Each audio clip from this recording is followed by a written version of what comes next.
जय जगन्नाथ सांग माने गुड मॉर्निंग। सकाळु उठिकी आगे चा दरकार चा पी सारा पर जाए अलग सब कम अच्छी ताको करवा। आमर एपटे चा रे ना मु तेजपत्र पकाए। आपण मैंने चा रे तेजपत्र पकाती कि नहीं मत कमेंट करके कहे।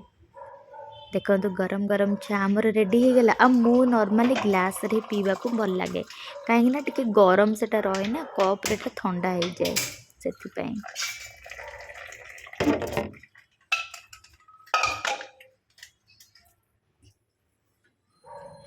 तापर आसिकी सबू झरका डोर खोलिकी बेड जमती पड़ता ताकू सब भाविली आज टिके भल माने गोटे भल नुआ अलग बेडसीट पकईकी ताकू टे क्लीन करी। पुओ स्कूल पलैची ना यही समयटा ही मते बहुत माने फ्री टिके यही समय शीघ्र शीघ्र सब काम सारिकी ताकू रेडी करदेवी।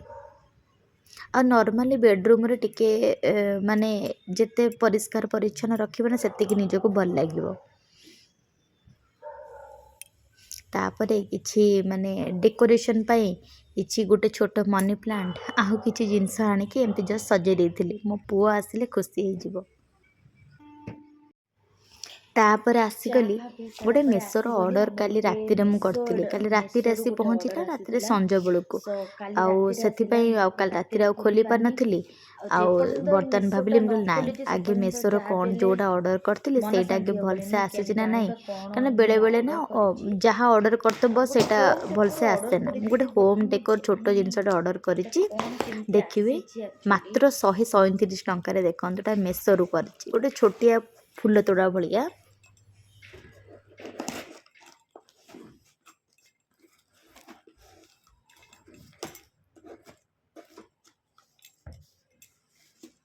तो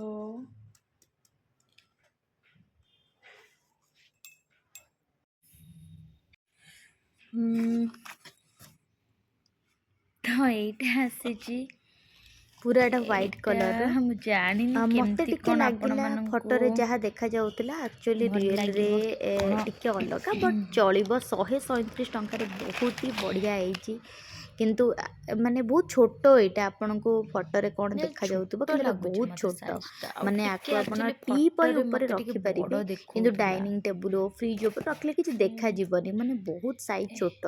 जदि आपन को एटा ए प्रोडक्टटा भल लागुताय आपन 137 टंका रे मात्र तो जाइके मेसो रु आपन ऑर्डर करि पारंतु। आउ जदि मोर ए वीडियोटा आपन को भल लागुताय ताहले मो चैनल को लाइक शेयर सब्सक्राइब करने को जमार भूलंतुनि। आपण मानक सपोर्ट रे ही मु आगु जीवी आपण माने सपोर्ट करंतु।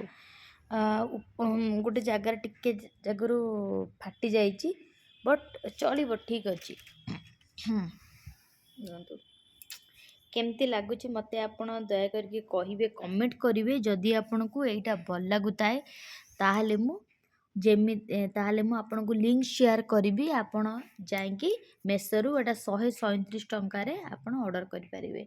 बड़ा को कोठी रखिबे भी मु जाननी मु ताको एटा आपण जोकोन सी जगह रखले भल लागिबा आइदर टीपॉय ऊपर हो किंबा फ्रिज ऊपर हैला कि कोठी छोट छोट जगह किंतु एटा बड़ जगह रे रखले ये लागिबो। जय जगन्नाथ सांग माने एटा सुंदर लागिबो देखो।